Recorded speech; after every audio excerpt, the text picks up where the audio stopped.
To render hair in Mental Ray, there are also some special considerations to take into account. The first thing I'll want to do, of course, is to play the simulation to let the hair settle down.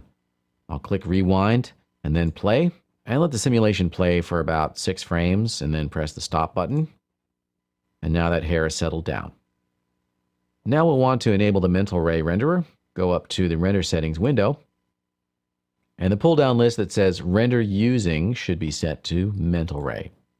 And if we go to the Quality tab, I'll show you that we haven't changed the sampling mode or any of the options from their defaults.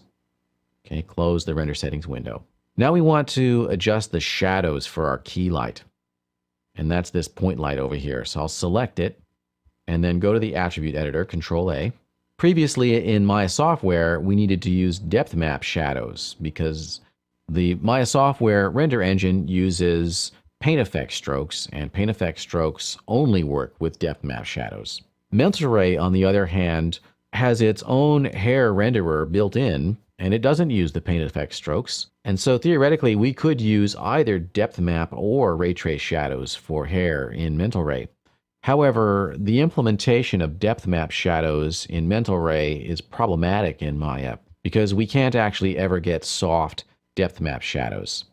We can get hard-edged depth map shadows if we set the filter size to 0.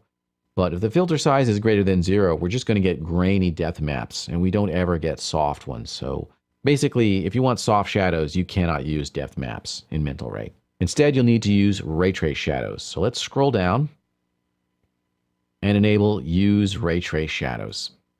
With the default light radius of 0, we'll get hard-edged shadows. If we want soft shadows, we'll need to increase this, and it's measured in degrees. I'll set it to a value of 8 degrees, which means that the rays will spread out by that much, by 8 degrees. If we have a light radius greater than 0, we will also need to increase the number of shadow rays here. Otherwise, we will get extremely grainy shadows. I'll set the shadow rays up to 20.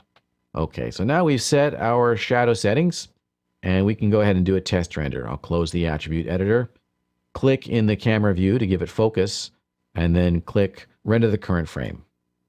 Now the Mental Ray renderer is actually much faster than the Maya Software renderer for this hair simulation. However, we can see that the quality is not so great. It's looking very crunchy and extremely aliased. We can improve on that, although we'll never get it quite as crisp as it is in the Maya Software renderer. But we can make it better than this. I'll go ahead and store that image for comparison and go back into the Render Settings window. In the Quality tab for the Mental Ray renderer, we want to choose a different sampling mode. This is the new fancy unified sampling mode, but we actually need to downgrade it to the old sampling mode. So click here and choose Legacy Rasterizer mode. There are only 2 attributes here to worry about: shading samples and samples. Shading samples has to do with how well Mental Ray is going to calculate materials and textures. And we can leave that at its value of 1. Samples, on the other hand, here is the anti-aliasing of the rendered image. And that's what we need to increase to get rid of this aliasing here. I'm going to turn samples all the way up to its maximum of 8 and do another test render. That's finished rendering now, and it took about 30 seconds as opposed to about 8 seconds with the unified sampling mode set to almost draft quality. And let's compare them.